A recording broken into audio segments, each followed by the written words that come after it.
Back to news. రాష్ట్ర వ్యాప్తంగా అంగన్వాడీలు కనీస వేతనం 26,000కు పెంచాలని గత 30 రోజులుగా సమ్మె చేపడుతున్నారు. తాము అడిగిన 11 ప్రధాన డిమాండ్లను నెరవేర్చాలంటూ వారు కోరుతున్నారు. ప్రభుత్వం విధించిన ఎస్మాను సైతం లెక్క చేయకుండా హక్కులే ప్రధాన డిమాండ్గా నిరసన చేస్తున్న అంగన్వాడీలతో మా ప్రతినిధి మధు ఫేస్ టు ఫేస్. తమ ప్రధాన సమస్యలు నెరవేర్చాలని చెప్పేసి అంగన్వాడీలు ఇప్పుడు దీక్ష ఇప్పుడు 30వ రోజుకు చేరింది. అదే గత జనవరి 5 నుంచి కూడా రిలే దీక్షలు ప్రారంభించడం జరిగింది. ఈరోజు వినూతనంగా 30వ రోజు దీక్ష కావడంతో వాళ్ళు వినూతనంగా 30వ సింబల్ని కూర్చొని వాళ్ళు నిరసన తెలుపుతున్నారు. అదేవిధంగా అంగన్వాడీ రాష్ట్ర గౌరవాధ్యక్షులు పి రోజా గారు మనతో ఉన్నారు. ఆమెను అడిగి మరిన్ని వివరాలు తెలుసుకునే ప్రయత్నం చేద్దాం.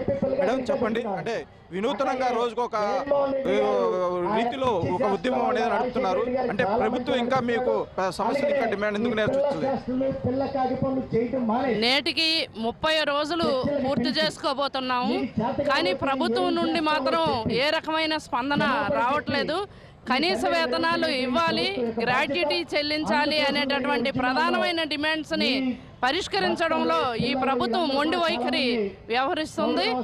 భేషజాలకు పోయి మొండిగా ఉండటం కాదు.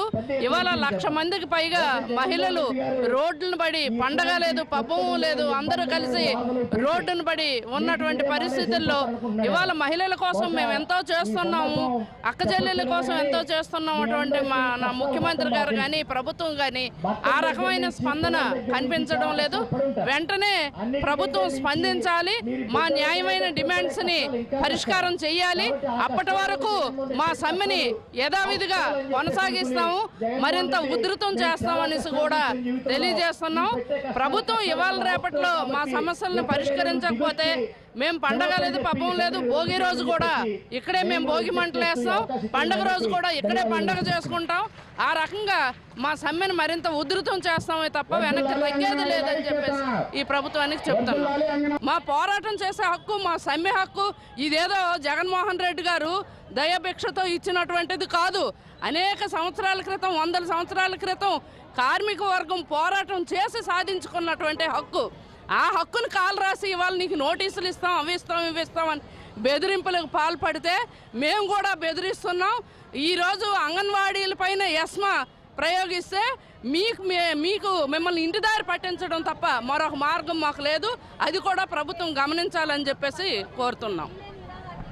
ఈ పరిస్థితి ఎలాంటి ఎస్మా చట్టం కానీ ఎలాంటి చట్టాలు మా మీద ప్రయోగించినా సరే, ఎలాంటి నోటీసులు మాకు ఇచ్చినా సరే మేము వెనక్కి తగ్గేదే లేదని చెప్పేసి అంగన్వాడీలు అయితే ముట్కంఠంతో చెప్తున్నారు. మా సమస్యలు, న్యాయమైన సమస్యలు పరిష్కరించే వరకు మా పోరాటం ఆగదు, మేము ఇలాగే ఈ నిరవర దీక్షలు కొనసాగిస్తామని చెప్పేసి అంగన్వాడీ కార్యకర్తలు తెలియజేస్తున్నారు. కెమెరా పర్సన్ వల్లితో మధు, 6 టీవీ, విజయవాడ. ఇటీవల వైసీపీ